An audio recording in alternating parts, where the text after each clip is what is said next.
What's your name? My name is Sandeep, and you can call me Sandeep as well. I don't have any last name. Okay. Where do you come from? I'm basically from India, Punjab, but currently I'm living in Darwin, Australia.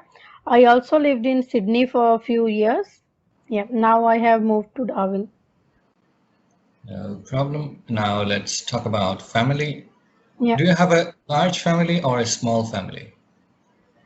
no, I have only small families for both the side in my parent family as well and in my in-laws as well. Okay. Could you please tell me something about them? Yeah, my father-in-law and my father, they are business doing their businesses, and my mother-in-law, they are both housewives. My brother is living in Canada and studying, and my sister is in Australia as well, and she is studying. How much time do you manage to spend with your family members? As I told you that I'm living out of my country, so I do not get much time, but I do like video calls and voice calls on daily basis. So we communicate via video calls and audio calls only. What sort of things do you like to do together? While I was in back home, I used to sit together to do some cooking with my mothers, and also with my father. We used to watch TV for a long time or go for a walk sometimes. Do you get on well with your family?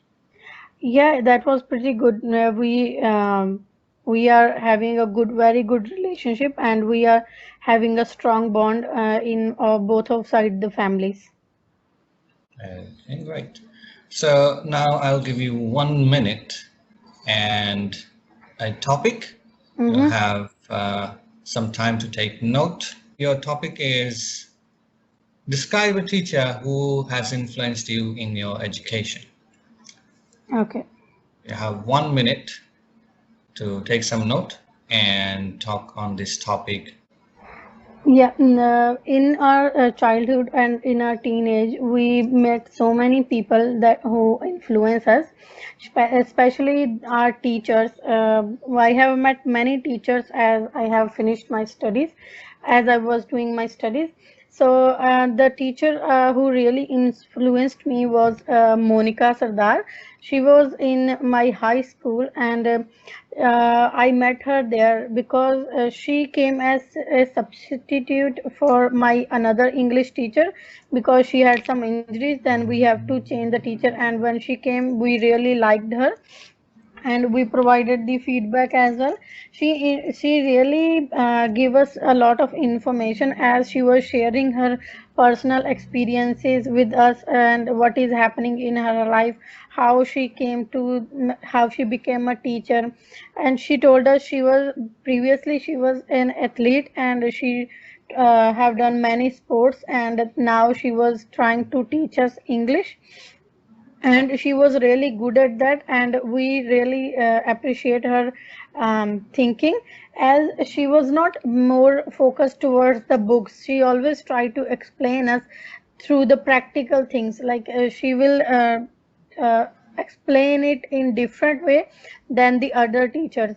Most of the teachers, they just told us just read the book and explain it to write it into the papers or explain to the teacher.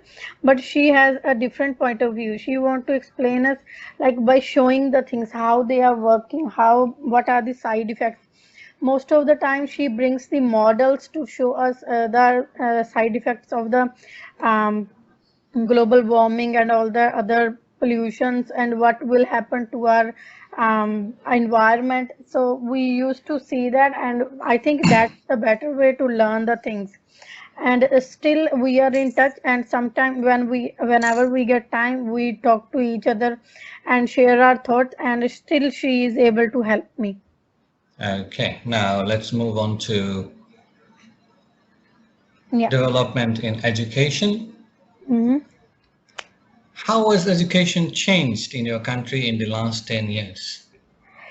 Yeah, I think that in my country, the education system has changed a lot because previously the most of the teachers they've just finished their bachelor's or master degrees and they've become a teacher and now, but nowadays they are having like higher degrees and also they have to do some practical practice as well and apart from that the teaching style got differed as well because previously more focused was on the books but nowadays I think they have changed into the practical things and also the invention of internet have affected it a lot. Most of the studies are available online so it's easy for kids to get any information or data easily if you just with just one click on Google. Okay. What changes do you foresee in the next 50 years? I think there will be a lot of changes in the education system. First one, I think it will be most probably it will be like education will go online. The classes or the assignments will be online, and students will have a good understanding of all the topics. Okay. Now talk about national education system. Yeah. How do the expectations of today's school leavers compare with those of the previous generation?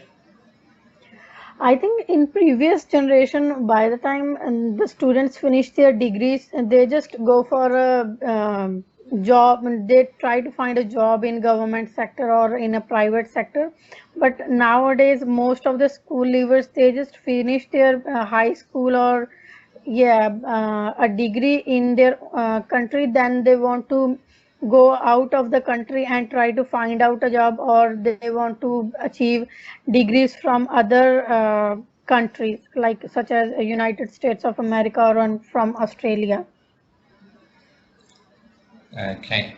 What role do you think extracurricular activity plays in education? Yeah, I think extracurriculum activities are really important in our education system because a student can have it kind of work as it will work as a stress reliever for the students. Like for example, if a student is good in playing sports, for example, football or any badminton or basketball, so they can spend some time there and relieve the stress and they can sometimes follow their passion as well sometimes some it's become a hobby and a few of them they pursue it as their future career and in education I think they can get most of the benefits from the university or the colleges to get grants or get some extra help for participating in different activities.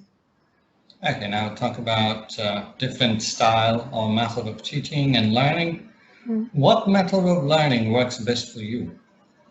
For me, I think I will prefer doing face-to-face education.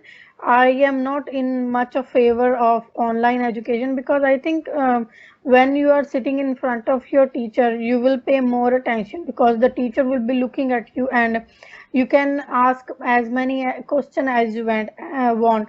And in online studies, you have limited time. Definitely, you can ask the questions, but the time limit, there is a time limit set and also you can involve in different activities while they are doing in class. Okay, how beneficial do you think it is to group students according to their level of ability?